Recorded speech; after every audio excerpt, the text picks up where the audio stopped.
Ladies and gentlemen, welcome to another English rebroadcast of the SK Planet Pro League. Man, every time I say that, I want to say Shinhan Bank Pro League. But no, we're SK Planet now. We are SK Planet Pro League, and today we're going to watch Air Force Ace, the boys in blue, versus Team 8, the leftover squad, so to speak. And it looks like that is Team 8 coming out there. And they have like the same color uniforms as Air Force A's. That's a little bit confusing. There's firebathero looking snazzy. And by looking snazzy, I mean looking the same as everybody else on Air Force A's because they all have the same haircuts. Having said that, now that I think about it, everybody on Team 8, like, there's like two haircuts for Korean males, right? There's like the Air Force Ace buzz cut, and then everybody else has the Justin Bieber hair. So I guess it's not really fair to say that everybody on Air Force Ace looks the same. Because everybody that's not on Air Force Ace also looks the same. And then you have like random outliers like Paralyze who are awesome. But, yeah, okay. So, we can see Team Huddle. Good stuff, good stuff. I don't actually have a lot of stuff to talk about. Oh, one interesting thing I did think of though was that, okay, so last week, each of these teams played 2 matches. They both reverse sweeped KT Rolster. They both were down 2 games to KT Rolster and then came back 3 games in a row to win. So that's quite fun. And then they both lost their other match, I think. Teammate lost against SKT and Ace lost, against CJ. So basically, they both took a win off KT and they both lost to like really strong teams. And now they are facing each other, and I don't think, to be honest, Air Force Ace has a very good chance. Because I mean, Team 8, even though they lost to SKT, they still got a ton of badass players, like mega badass players. I mean, I was reading the predictions. What is it, Mustaju's predictions in the week 1 summary thing, the news on TL, and he thinks it's going to be 3-2 here in favor of Team 8, and I'm just like, who's going to take sets from Ace against Team 8? I'm just trying to think, like, who could reliably take a set? Like firebathero? Sure, maybe GG Amo, but against what players? Because, yeah, I don't know. I don't know. Yeah, that just seems kind of crazy. I mean, I'm predicting a 3-0 here, or maybe a 3-1, maybe a 3-1, maybe Ace.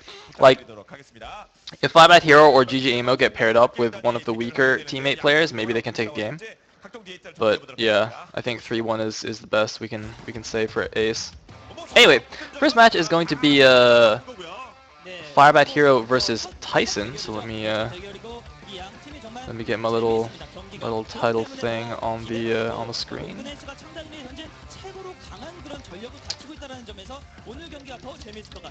firebathero. 자, 그러면 이제 경기석에 선수를 만나보도록 하겠습니다. e스포츠 정체목 게임 넷과 함께합니다. SK 플래닛 스타 프로리그 세전 1 공군과 8게임단의 경기를 여러분께 중계해드려요. Yeah, nice. Oh, actually, I need to modify this because some people actually requested that I put like the races next to the players' names, just in case people like didn't actually know which player was which. So hopefully that's clear. firebathero will be Le Terran, and Tyson will be the Manly Race, aka Protoss. So there's Air Force Ace. How come the officers don't have to have a buzz cut? That seems kind of unfair, right? Like, he gets to have a decent haircut. And the other guy gets to have a decent haircut. Ah, those officers, man. Anyway, I think this game actually doesn't start for a while. I just took a peek at the comments and it says the game starts at 10 minutes in. So I'm going to have to chill for another 5 minutes or so. It's alright. Good to see all the guys. There's C. C looking a little bit shifty-eyed. Who's that guy next to him? He's like meditating. That wasn't FBH, was it? Was that FBH that was like meditating? Hold on, I want to like rewind that. Did you guys see that? Oh man, Juhoon, what a baller. I love that outfit. That outfit. Juhoon be styling. Oh, it was killer. Okay. Oh, of course it's not FBH. FBH is in the booth. What am I talking about?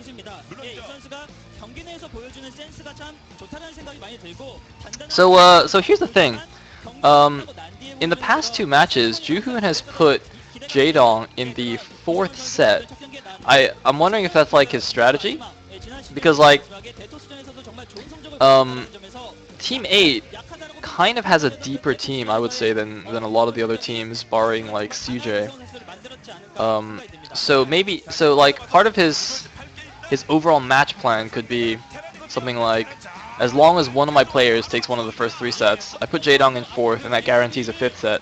And by the fifth set, most teams have run out of good players, so then we take it, which is a pretty good game plan. And it works out too, because we saw teams like KT put out Flash and Stats first, and then just like run out of players and just fall apart at the end. So that could be quite good. Although it didn't quite work out against SKT because Best pulled out just amazing play from somewhere. But yeah.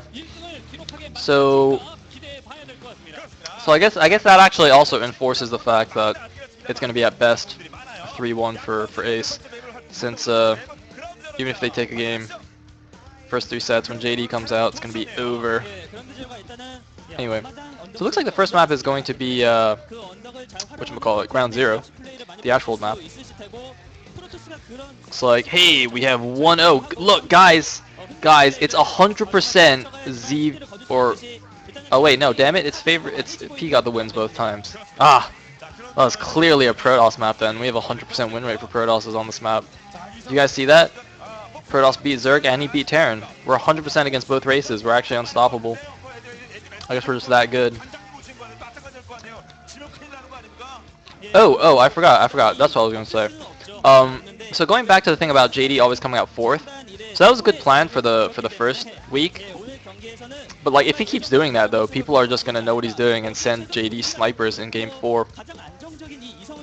Like, I was actually reading, if you guys read the Effort interview, because he was like week 1 MVP.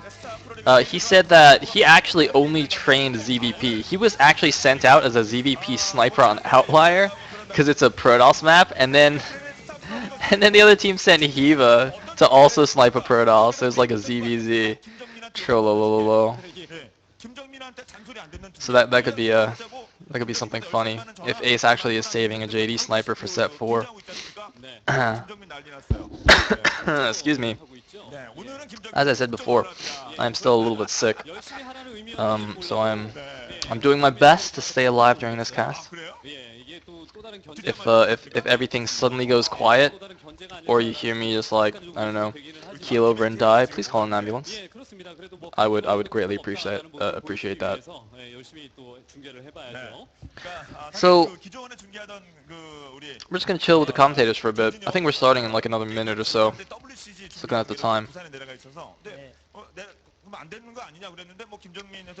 There's the awesome 시작하겠습니다 guy. I don't know his name actually. I actually don't know his name. Should I just skip to the game? I don't know. I think this is like good practice though. Like, as a commentator, I need to be able to just randomly talk for 10 minutes while we look at. Well, now we're looking at Juhoon being badass, so that's fine. You guys can all admire him. And there's the Air Force Ace coach. Now, so think about this. See, he doesn't look quite as badass as Juhoon, but he's an Air Force officer, right? So he can probably fly a fighter jet. And that's like super badass. So actually, on the badassery scale, they're probably pretty close. You know what I mean? So that's what I'm thinking. Anyway. Oh, are we getting started? Yeah! Alright, sweet.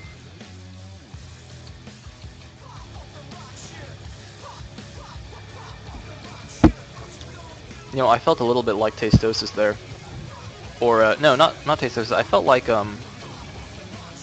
like Tasteless and Little Susie, when they were casting for Goem, they would always just like never know when the Korean commentators were starting the game. So, so you had so many awkward moments where it's like, all right, we're gonna start, and they just didn't. Anyway, firebathero will be the purple Terran in the top left. That will make Tyson the red Protoss in the bottom left here on ground zero. So in the map preview during like the SPL preview that was written last week or the week before, one of the good players, I can't remember, was it Project, said that, or maybe it was Kid Canada, said that like in horizontal positions, this is probably a good map for a TVP, just because the push path is a little bit better horizontally. There's like these random cliff thingies that help block out, make it not so open, and then you can kind of take the third base, take a pretty easy third as you're pushing. Whereas vertically, it doesn't quite work out. So in vertical positions, if the Terran wants to push towards the Protoss, he's going to be expanding away from his push. So in these positions, I actually completely forgot whether Tyson was top or bottom. We're too busy looking at signs that I don't understand. I don't know. Kiet, can you translate some of those? I don't know. Do live translation in the chat. Okay, yeah. So firebathero is top left. So he's gonna push downwards towards Tyson's base, but his third base is to the right of his main. So Terrans would rather be pushing and expanding in the same direction, just because you can get a really strong push going, and then at the same time defend your bases. But anyway, looks like we have a probe from Tyson going in the wrong direction. Unfortunately for him, I think that was a gateway scout. It's pretty standard. And looks like a barracks at the front there for firebathero. So, wait a minute, where's this guy going? Whoa, is he gonna 12 next to the 3 o'clock? No, wait, no, he got a gateway already, that doesn't make sense. What is he hiding over there? Tyson. Wait, what?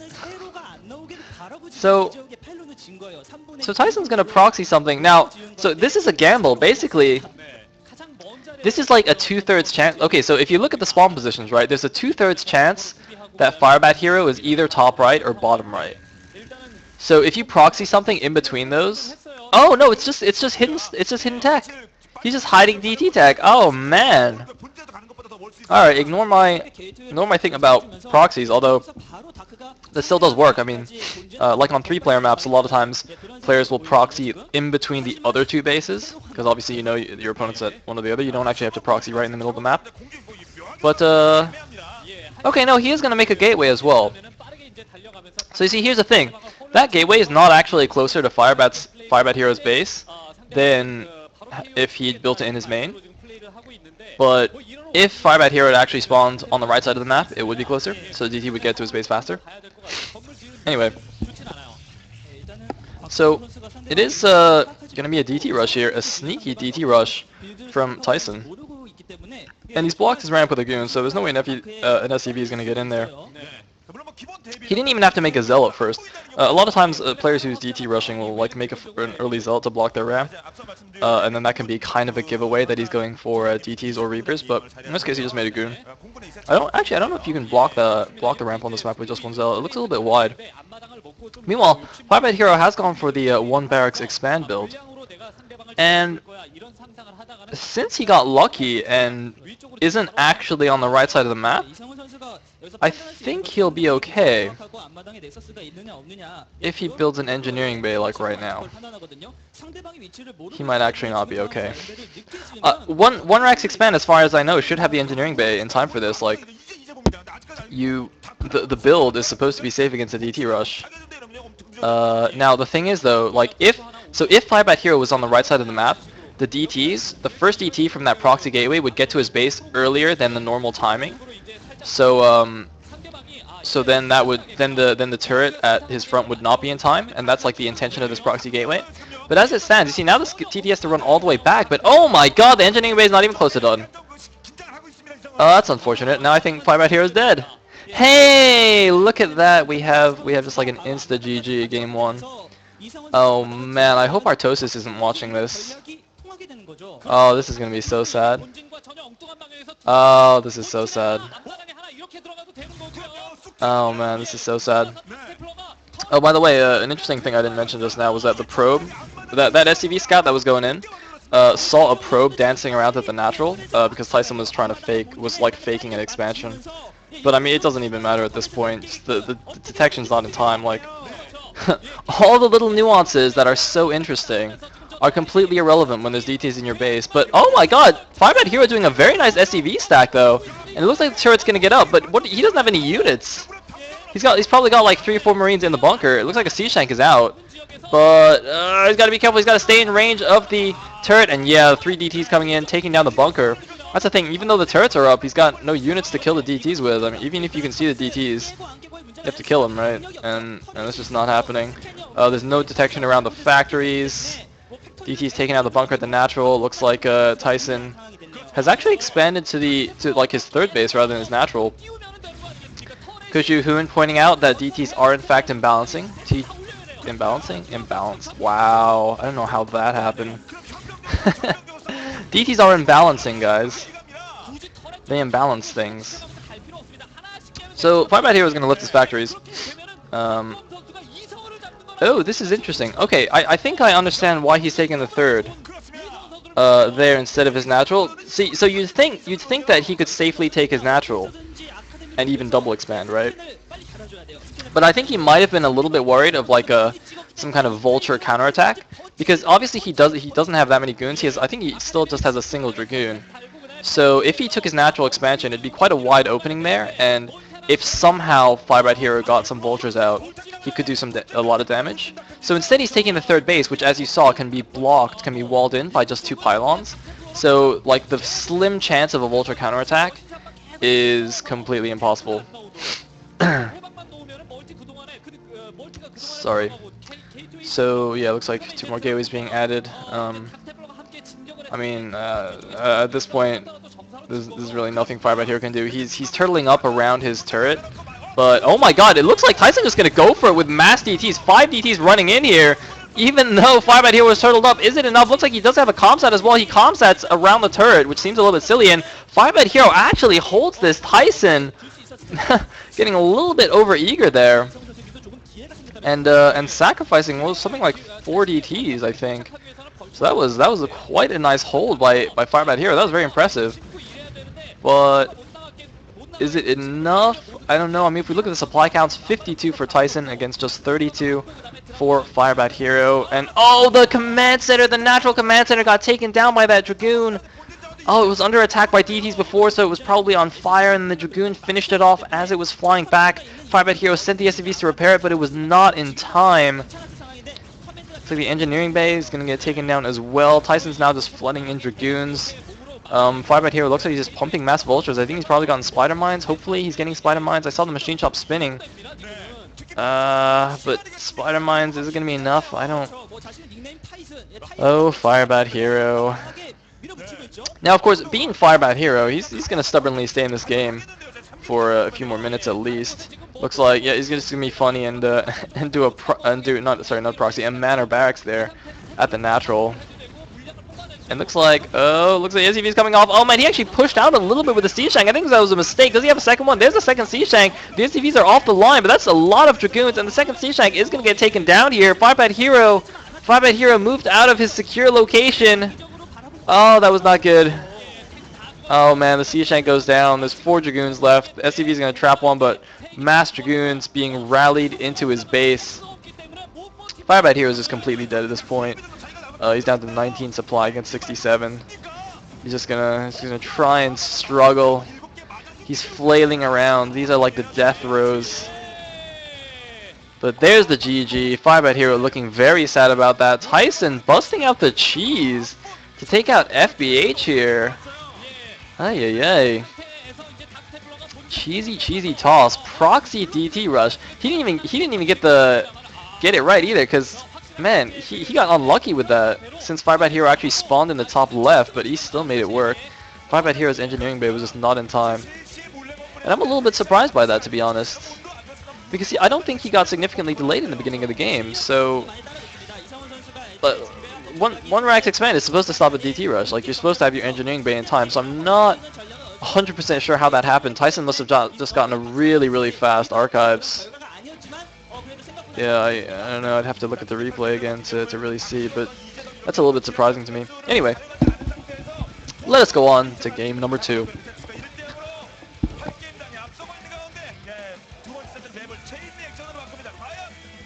어떤 경기가 펼쳐질 것인지 잠시 후 SK 프레스